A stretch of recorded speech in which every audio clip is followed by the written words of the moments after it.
Hi guys, welcome to Arul tech info YouTube channel. இன்றைக்கி ஒரு சூப்பரான இன்ஃபர்மேஷனை பற்றி தான் பார்க்க போகிறோம். அதாவது இந்தியன் வங்கியில் தமிழக இளைஞர்களுக்கான வேலைவாய்ப்பு 2024. ஸோ இது முழுக்க போஸ்டிங் எங்கே போடுவாங்க அப்படின்னா தமிழ்நாட்டில் மட்டும்தான் போடுவாங்க. ஸோ அதை பற்றின டீட்டெயில்ஸ் தான் இந்த வீடியோவில் நம்ம பார்க்க போகிறோம். ஸோ எஜுகேஷனல் குவாலிஃபிகேஷன் என்ன, எவ்வளோ சேலரி, எப்படி அப்ளை பண்ணுறது, என்னென்ன டாக்குமெண்ட்ஸ் வேணும் அப்படின்ற டீட்டெயில்ஸ் எல்லாமே போடலாம். முக்கியமான விஷயம் என்ன அப்படின்னா, இந்த ஜாபுக்கு அப்ளை பண்ணுறதுக்கு தமிழ் உங்களுக்கு தெரிஞ்சிருக்கணும். தமிழ் தெரிந்த அனைவரும் இந்த ஜாபுக்கு வந்து விண்ணப்பிக்கலாம் அப்படின்னு சொல்லியிருக்காங்க. ஸோ இந்தியன் பேங்க்குடைய அஃபிஷியல் வெப்சைட் indianbank.in அப்படின்ற வெப்சைட்டில் போனீங்களே உங்களுக்கு கொடுத்துருப்பாங்க. Recruitment of local bank officers 2024 அப்படின்ட்டு. ஸோ அதில் நோட்டிஃபிகேஷன் கொடுத்துருக்காங்க. ஸோ இதுதான் வந்து அந்த notification. Recruitment of local bank officers 2024 வேலைவாய்ப்பு அறிவிப்பு. ஸோ இதில் பார்த்தீங்க அப்படின்னா வேகன்சி டீட்டெயில்ஸ் அப்படின்னா தமிழ்நாடு, புதுச்சேரி இதில் மட்டுமே பார்த்தீங்கன்னா மொத்தம் 160 வேகன்சிஸ் இருக்குது. ஸோ இதுக்கு முக்கியமான கண்டிஷன் என்ன அப்படின்னு கேட்டிங்கன்னா, எனி டிகிரி படிச்சிருந்தா போதும். இன்னொரு கண்டிஷன், உங்களுக்கு தமிழ் கட்டாயம் தெரிந்திருக்க வேண்டும். தமிழ் தெரிந்த அனைவருமே வந்து என்ன பண்ணலாம் அப்படின்னா இந்த ஜாபுக்கு வந்து அப்ளை பண்ணலாம் அப்படின்னு சொல்லியிருக்காங்க. ஸோ வேகன்சி மொத்தம் 160. அதை கேட்டகரி வைஸ் வந்து ஸ்ப்ளிட் பண்ணி கொடுத்துருக்காங்க. எஸ்சி கேட்டகரிக்கு 24, எஸ்டிக்கு வந்து 12 வேகன்சி, ஓபிசிக்கு வந்து 43, எக்கனாமிக்கலி வீக்கர் செக்ஷன்ஸ்க்கு வந்து 16, ஜென்ரல் கேட்டகரிக்கு வந்து 65 வேகன்சிஸ் அப்படின்ற மாதிரி கொடுத்துருக்காங்க. மொத்தம் 160 வேகன்சிஸ் இருக்குது. ஸோ இப்போ இந்த தமிழ்நாடு ஸ்டேட் நீங்கள் அப்ளை பண்ணிங்க அப்படின்னா உங்களுக்கான போஸ்டிங் வந்து 100% தமிழ்நாட்டில் மட்டுமே போஸ்டிங் போடுவாங்க. வேறு எந்த ஸ்டேட்லையும் போட மாட்டாங்க. ஸோ என்னோட ஆன்லைன் அப்ளிகேஷன் எப்போ ஸ்டார்ட் ஆச்சு அப்படின்னா 13/8/2024 அன்னைக்கு ஸ்டார்ட் ஆயிருக்கு. லாஸ்ட் டேட் பார்த்தீங்கன்னா 2/9/2024 வரைக்கும் நீங்கள் ஆன்லைனில் அப்ளை பண்ணலாம். ஸோ என்னோட சேலரி டீட்டெயில்ஸ் கொடுத்துருக்காங்க. ஸ்கேல் 1ல் பார்த்தீங்க அப்படின்னா 48,480 ரூபா ப்ளஸ் அதனோட allowances, DNS allowances, house rent allowances, மற்ற அலவன்சஸ் எல்லாமே சேர்த்து பார்த்தீங்கன்னா உங்களுக்கு 85,920 ரூபா வந்து சேலரி அப்படின்ற மாதிரி கொடுத்துருக்காங்க. ஸோ நெக்ஸ்ட் முக்கியமான விஷயம் என்ன அப்படின்னா, நீங்கள் தமிழ்நாடு ஸ்டேட்டுக்கு அப்ளை பண்ணீங்க அப்படின்னா உங்களுக்கு அந்த ஸ்டேட்டில் மட்டும்தான் போஸ்டிங் போடுவாங்க. ஃபார் எக்ஸாம்பிள், இப்போ நீங்கள் கர்நாடகா ஸ்டேட்னு அப்ளை பண்ணீங்க அப்படின்னா கர்நாடகாவில் மட்டும்தான் போஸ்டிங் போடுவாங்க. அந்த மாதிரி நீங்கள் தமிழ்நாடு அப்ளை பண்ணுங்கள், தமிழ்நாடுக்கு மட்டும்தான் போஸ்டிங் போடுவாங்க. வேறு எந்த ஸ்டேட்லையுமே போஸ்டிங் போட மாட்டாங்க. அதை தான் இங்கே கொடுத்துருக்காங்க. Apply for vacancy of one state only அப்படின்றது கொடுத்துருக்காங்க. எந்த ஸ்டேட்டுக்கு நீங்கள் அப்ளை பண்ணுறீங்களோ, தமிழ்நாட்டில் அப்ளை பண்ணீங்க அப்படின்னா தமிழ்நாட்டுக்கு மட்டும்தான் உங்களுக்கு போஸ்டிங் போடுவாங்க. வேறு எந்த ஸ்டேட்டுக்குமே உங்களை மாற்ற மாட்டாங்க. எது வரைக்கும் அப்படின்னா 12 வருஷம் வரைக்கும் நீங்கள் தமிழ்நாட்டில் மட்டுமே வேலை பார்க்கலாம். இல்லை அப்படின்னா நீங்கள் சீனியர் மேனேஜராக போஸ்டிங் ப்ரமோஷன் ஆகிற வரைக்கும் நீங்கள் அதே ஸ்டேட்டில் தான் உங்களுக்கு ஜாப் இருக்கும். ஸோ முக்கியமான கண்டிஷன் என்ன அப்படின்னா, உங்களுக்கு தமிழ் எழுத, படிக்க, பேச தெரிஞ்சிருக்கணும். இதுதான் வந்து first condition, most important condition. So next என்னுடைய ஏஜ் லிமிட் அப்படின்னு பார்த்தீங்கன்னா, ஸோ டீட்டெயில்ஸ் வந்து கீழே கொடுத்துருக்காங்க. So educational qualification and age limit கொடுத்துருக்காங்க. ஏஜ் லிமிட் வந்து மினிமம் 20 வயசு, மேக்ஸிமம் 30 வயசு வரைக்கும் நீங்கள் அப்ளை பண்ணலாம். ஸோ ப்ளஸ் ரிலாக்ஸேஷன் இருக்குது. எஸ்சி எஸ்டி கேண்டிடேட்ஸாக இருந்தால் 35 வயசு வரைக்கும் நீங்கள் அப்ளை பண்ணலாம். ஓபிசி கேட்டகரியாக இருந்தால் 33 வயசு வரைக்கும் நீங்கள் அப்ளை பண்ணலாம். மாற்றுத்திறனாளிகளாக இருந்தால் 40 வயசு வரைக்கும் நீங்கள் அப்ளை பண்ணலாம் அப்படின்ற மாதிரி சொல்லியிருக்காங்க. ஸோ இதனுடைய எஜுகேஷனல் குவாலிஃபிகேஷன், கல்வி தகுதி என்ன பார்த்தீங்கன்னா, ஏதோ ஒரு டிகிரி, அரசால் அங்கீகரிக்கப்பட்ட கல்வி நிறுவனத்தில் ஏதாவது ஒரு டிகிரி நீங்கள் படிச்சிருக்கணும். உங்கள்கிட்ட அந்த டிகிரி சர்டிஃபிகேட்டோ இல்லை ப்ரொவிஷனல் சர்டிஃபிகேட்டோ மார்க் ஷீட்டோ ஏதோ ஒன்று உங்கள்கிட்ட இருக்கணும் அப்படின்னு சொல்லியிருக்காங்க நீங்கள் ஆன்லைனில் அப்ளை பண்ணும்போது. ஸோ நெக்ஸ்ட் என்ன கொடுத்துருக்காங்க அப்படின்னா, other conditions. So exam pattern, இதில் ஏதாவது எக்ஸாம் இருக்கா இல்லை இன்டர்வியூ மூலமாக செலக்ட் பண்ணுவாங்களா அப்படின்ற மாதிரி கொஸ்டின்ஸ் இருக்குது. ஸோ அதை பற்றி பார்க்கலாம். ஸோ செலெக்ஷன் ப்ரொசீஜர் அப்படின்னு பார்த்தீங்க அப்படின்னா, அவங்க வந்து எக்ஸாம்னு கன்ஃபார்மாக சொல்லலை, இன்டர்வியூனும் கன்ஃபார்மாக சொல்லலை. எதை பேஸ் பண்ணி அப்படின்னா, எவ்வளோ அப்ளிகேஷன்ஸ், எவ்வளோ பேர் ஆன்லைனில் அப்ளை பண்ணுறாங்களோ அதை பேஸ் பண்ணி தான் வந்து என்ன பண்ணுவோம் அப்படின்னா நாங்கள் செலெக்ஷன் பண்ணுவோம் அப்படின்னு சொல்லியிருக்காங்க. ஃபார் எக்ஸாம்பிள், இப்போ கம்மியான பேர் அப்ளை பண்ணியிருந்தாங்க அப்படின்னா என்ன பண்ணுவாங்கன்னா, ஒன்லி இன்டர்வியூ மட்டும்தான், இன்டர்வியூ மட்டும் வைப்பாங்க. அதில் நீங்கள் கரெக்டாக ஆன்சர் பண்ணீங்க அப்படின்னா உங்களுக்கு போஸ்டிங் கொடுத்துருவாங்க. சப்போஸ் நிறைய பேர் அப்ளை பண்ணியிருந்தாங்க, ஹியூஜ் நம்பர் ஆஃப் வேகன்சிஸ் வந்து ஆன்லைனில் அப்ளை பண்ணியிருந்தாங்க அப்படின்னாக்க அவங்களுக்கு வந்து ரிட்டன் டெஸ்ட்டோ இல்லை ஆன்லைன் டெஸ்ட்டோ ஏதோ ஒரு டெஸ்ட் வச்சு கண்டக்ட் பண்ணுற மாதிரி சொல்லியிருக்காங்க. அதான் முக்கியமான விஷயம், ரெண்டு சொல்லியிருக்காங்க. கம்மியான கேண்டிடேட்ஸ் அப்ளை பண்ணியிருந்தால் ஒன்லி இன்டர்வியூ மட்டும்தான். சப்போஸ் அப்ளிகேஷன் வந்து அதிக அளவில் ரிசீவ் ஆச்சு அப்படின்னா ரிட்டன் டெஸ்ட் வைப்போம் அப்படின்ற மாதிரி சொல்லியிருக்காங்க. சப்போஸ் ரிட்டன் டெஸ்ட் வச்சால் அதுக்கான சிலபஸ் கொடுத்துருக்காங்க. ரீசனிங் அண்ட் கம்ப்யூட்டர் ஆப்டிடியூட் வந்து 45 கொஸ்டின் 60 மார்க்குக்கு. ஜென்ரல் எக்கனாமி, பேங்கிங் அவேர்னஸ் இதில் வந்து 40 கொஸ்டின் 40 மார்க்குக்கு. இங்கிலீஷ் லாங்குவேஜில் வந்து 35 கொஸ்டின் 40 மார்க்குக்கு. டேட்டா அனாலிசிஸ் அண்ட் இன்டர்பிரிட்டேஷனில் 35 கொஸ்டின் 60 மார்க்குக்கு கொடுத்துருக்காங்க. ஸோ ஒவ்வொரு செக்ஷனுக்குமே தனித்தனியாக டைம் லிமிட் கொடுத்துருக்காங்க. ரீசனிங் அண்ட் கம்ப்யூட்டர் ஆப்டிடியூட்க்கு வந்து 60 நிமிஷம் உங்களுக்கு time, exam time. General or economy or banking அவேர்னஸ்க்கு 35 நிமிஷம் கொடுத்துருக்காங்க. இங்கிலீஷ் லாங்குவேஜுக்கு 40 நிமிஷம். டேட்டா அனாலிசிஸ் இன்டர்பிரிட்டேஷன் 45 நிமிஷம். ஸோ மொத்தம் 155 கொஸ்டின் 200 மார்க்குக்கு மொத்த எக்ஸாம் டைம் பார்த்தீங்கன்னா 3 மணி நேரம் அப்படின்னு சொல்லியிருக்காங்க.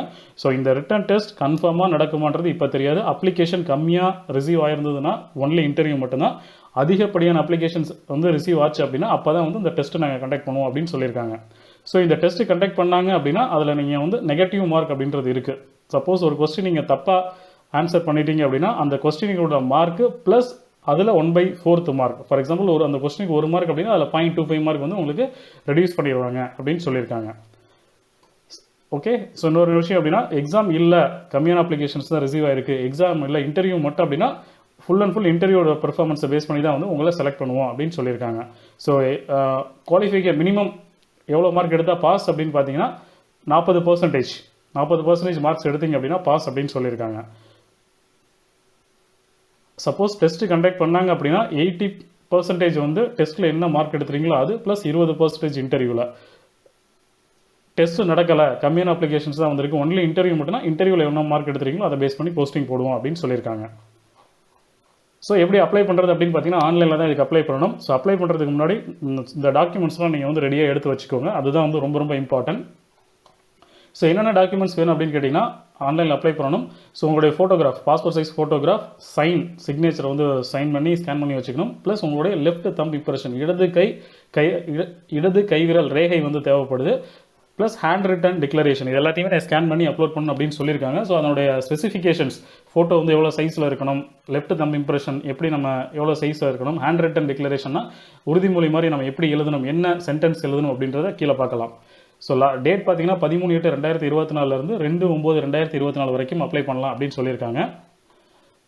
ஸோ அந்த ஹேண்ட் ரிட்டன் டிக்ளரேஷன், அதாவது உறுதிமொழி அப்படின்ட்டு ஒரு பேப்பரில் நீங்கள் ஒயிட் கலர் பேப்பரில் உங்கள் கைப்பட உங்கள் கையெழுத்தில் எழுதி அதை நீங்கள் ஸ்கேன் பண்ணி அப்லோட் பண்ணணும் அப்படின்னு சொல்லியிருக்காங்க. ஸோ அதில் என்ன எழுதணும் அப்படின்னா ஐ அப்படின்னு போட்டு உங்கள் நேம் போட்டுட்டு here by declare that all the information submitted by me in the application form is correct, true and valid. I will present the supporting documents as and when required. So இந்த சென்டென்ஸை அப்படியே நீங்கள் எழுதணும். ஒரு white colour பேப்பரில் இந்த sentence அப்படியே எழுதி நீங்கள் ஸ்கேன் பண்ணி வச்சுக்கணும், அதையும் நீங்கள் அப்லோட் பண்ணணும் அப்படின்னு சொல்லியிருக்காங்க. ஸோ அடுத்தது பார்த்தீங்க அப்படின்னா அப்ளிகேஷன் ஃபீஸ், எஸ்சி எஸ்டி பிடபிள்யூடி இந்த கேண்டிடேட்ஸ்க்கு பார்த்தீங்கன்னா 175 ரூபா வந்து அப்ளிகேஷன் ஃபீஸ். மற்ற எல்லாத்துக்குமே ஜென்ரல், ஓபிசி, எம்பிசி மற்ற எல்லா கேட்டகரிக்குமே 1000 ரூபா அப்ளிகேஷன் ஃபீஸ் அப்படின்னு சொல்லியிருக்காங்க.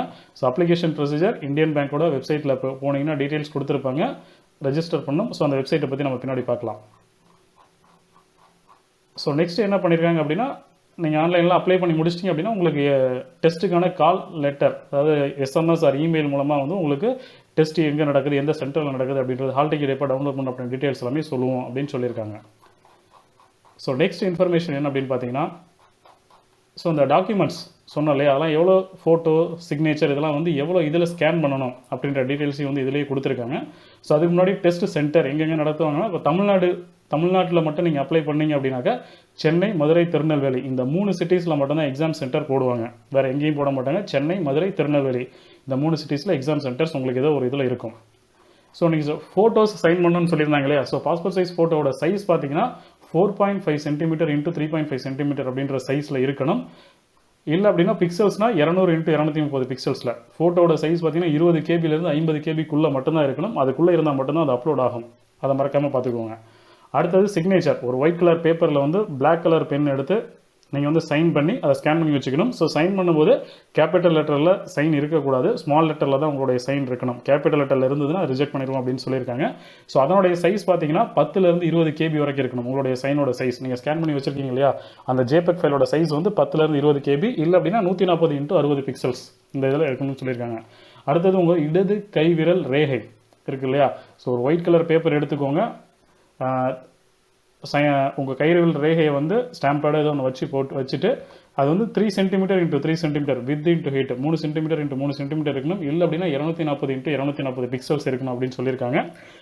இந்த தம்ப் இம்ப்ரெஷனுடைய சைஸ் பார்த்தீங்கன்னா ஃபைல் சைஸ் வந்து 20 கேபிலேருந்து 50 கேபிக்குள்ளே இருக்கணும் அப்படின்ற டீட்டெயில்ஸை சொல்லியிருக்காங்க. ஸோ அடுத்தது பார்த்தீங்கன்னா ஹேண்ட் ரிட்டன் டிக்ளரேஷன், அதாவது உங்கள் கைப்பட எழுதப்பட்ட அந்த உறுதிமொழி படிவம் இருக்கு இல்லையா, ஸோ அது பார்த்தீங்க அப்படின்னா எவ்வளோனா 800 × 400 பிக்சல்ஸ் அப்படின்னு இருக்கணும். இல்லை அப்படின்னா சென்டிமீட்டரில் பார்த்தீங்கன்னா 10 சென்டிமீட்டர் × 5 சென்டிமீட்டர் அப்படின்றதுல இருக்கணும். ஃபைல் சைஸ் வந்து 50 கேபிலேருந்து 100 கேபி வரைக்கும் இருக்கணும். ஸோ அந்த என்ன கண்டென்ட் அதில் நீங்கள் எழுதணும்னா அங்கே கீழே கொடுத்துருக்காங்க இல்லையா, ஐ உங்களுடைய பேர் hereby declare that all the information submitted by me in the application form is correct, true and valid. I will present the supporting documents as and when required. So இதை அப்படியே எழுதி நீங்கள் ஸ்கேன் பண்ணால் போதும்.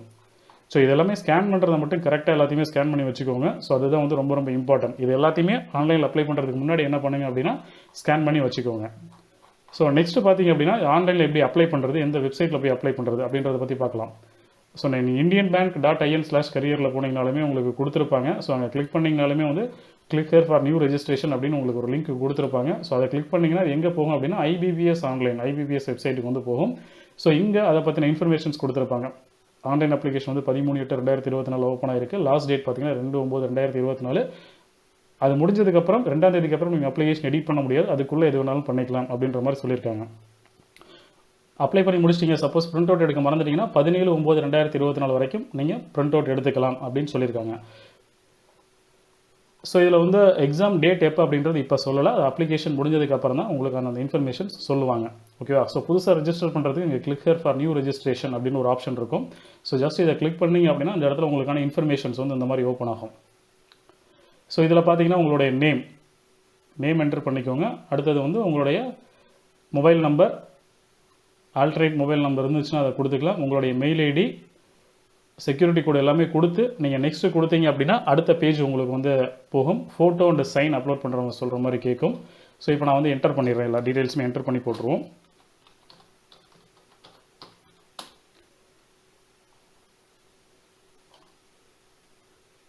ஸோ ஃபஸ்ட் நேம் வந்து confirm பண்ண சொல்லி கேட்குது.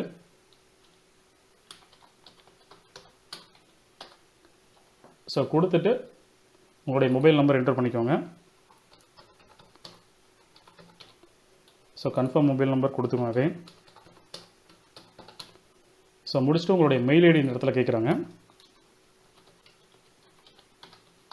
மெயில் ஐடி என்டர் பண்ணிக்கோங்க. ஸோ அடுத்து இங்கே சூஸ் பண்ணிக்கோங்க gmail.com அப்படின்றத சூஸ் பண்ணிவிட்டு ஸோ கன்ஃபார்ம் மெயில் ஐடி கேட்குறாங்க.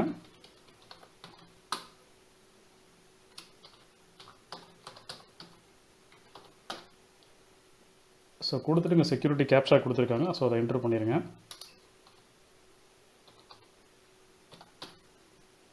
ஸோ கொடுத்துட்டு சேவ் நெக்ஸ்ட் அப்படின்னு கொடுங்க.